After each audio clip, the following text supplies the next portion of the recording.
उत्साही personal energy channel में आप सभी का बहुत बहुत स्वागत है।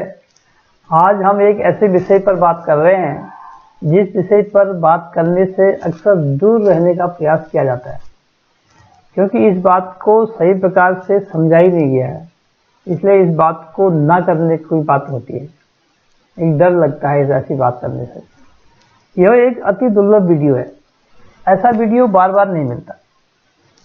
इसलिए हमारा विनम्र निवेदन है कि सही बात समझने के लिए और जल्दी से अपनी कोई विशेष धारणा या राय बनाने से पहले कृपया वीडियो को अंत तक देख लीजिएगा।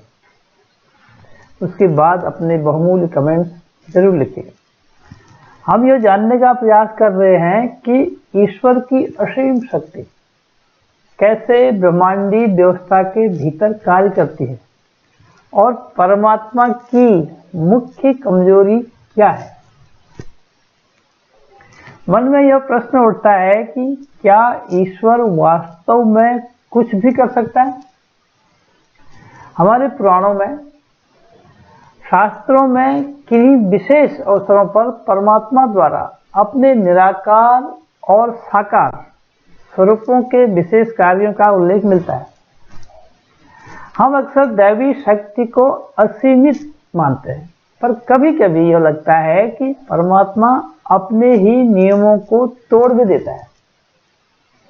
यह वीडियो ईश्वर की असीम शक्ति नियमों को तोड़ने के बारे में नहीं है, बल्कि ब्रह्मांडीय व्यवस्था को खूबसूरती से परिभाषित करने के बारे में है।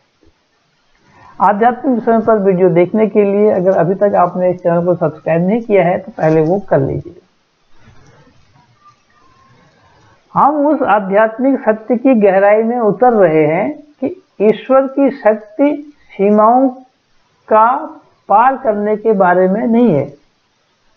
ईश्वर की शक्ति जो है सीमाओं को पार करने के बारे में नहीं है, बल्कि सार्वभौमिक ऊर्जा की अंतर्निहित बुद्धि और शांति को प्रकट करने के बारे में है, जो स्वयं को त्रुटिहीन रूप से व्यक्त करती है। कहीं ईश्वरीय शक्ति में कहीं कोई त्रुटि है ही नहीं। यह समझ हमारे अंदर गहन ज्ञान और आंतरिक शांति को प्रकट करती है। परमात्मा की शक्ति को निराकार रूप में देखना इसके सर्वव्यापी स्वरूप को सही मायने में समझने के लिए महत्वपूर्ण है, और यह ईश्वर की उन सामान्य मानव रूपी धारणाओं का विखंडन करता है जो अनजाने में झूठी सीमाएं बना देते हैं। सृष्टि का हर घटनाक्रम अपने नियम से घटित होता है, यह बात सत्य है। हमारा जन्म के समय छोटा सा शरीर कालांतर में बढ़ते बढ़ते जवान और फिर बूढ़ा हो जाता है, वृद्ध हो जाता है।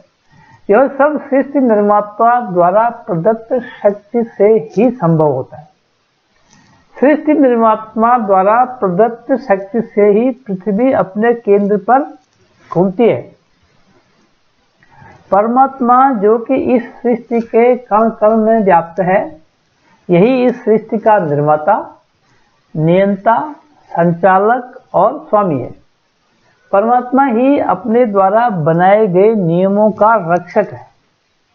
यह स्वयं भी नियम का पालन करता है। सृष्टि के हर कण में यह बिना किसी भेदभाव के व्याप्त है। परमात्मा अपने साकार स्वरूप में आकर भी नियमों का पालन करता है। यह बिना किसी भेदभाव के हर मनुष्य के अज्ञानता का पर्दाफाश कर देता है। ज्ञान देकर वर्ण, वेशभूषा, राष्ट्र, संस्कृति, सभ्यता आदि का ख्याल किए बिना यह सबसे प्रेम करता है। इसके हृदय में हर पीड़ित का दर्द होता है, इसलिए यह सबका हमदर्द होता है। इतना उदार व्यवहार होने के बावजूद इसके अपने नियम और मर्यादा होती है, जिसका यह उल्लंघन नहीं करता। इस प्रकार हम देखते हैं कि परमात्मा के निराकार और साकार रूप में समान विशेषताएं होती हैं, इसके बावजूद हम यह भी पाते हैं कि कहीं कहीं ये नियम टूटते भी हैं। पृथ्वी जब अपना क्रम भंग कर देती है तो आते हैं भूकंप।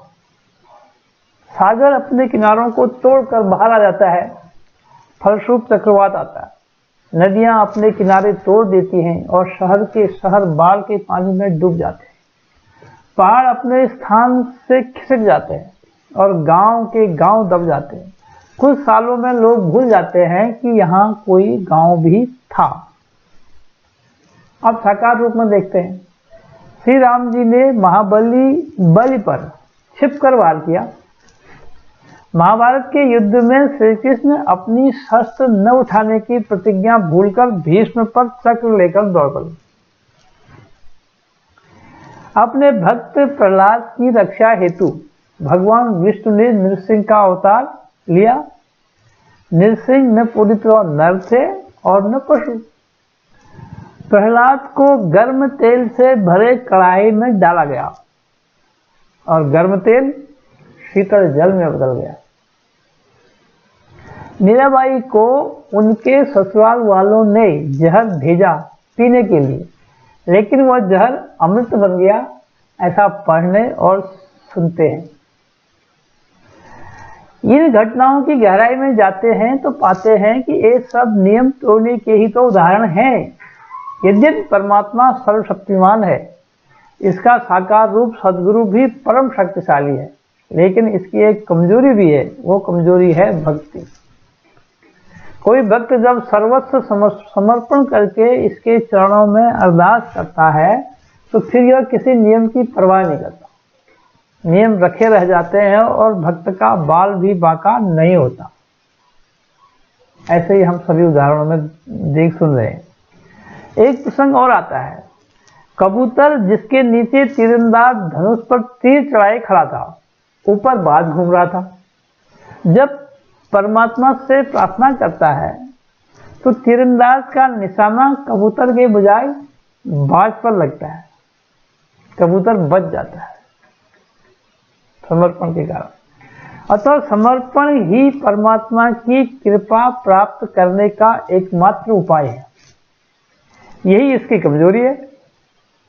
जो इस कमजोरी को जानकर इसका उपयोग अपने जीवन में कर लेते हैं, वे संसार सागर में ऐसे सुरक्षित रहते हैं जैसे मां के गर्भ में बालक। इस प्रकार दैवी हस्तक्षेप की आवश्यकता को त्यागने से यथार्थ को गहराई से स्वीकार करने की क्षमता विकसित होती है। अंत में यही कहा जा सकता है कि इस दृष्टिकोण को दैनिक जीवन में शामिल करने से अधिक स्पष्टता और आध्यात्मिक स्वतंत्रता प्राप्त हो सकती है। अपना अमूल्य समय निकालकर वीडियो देखने के लिए आप सभी का बहुत बहुत धन्यवाद।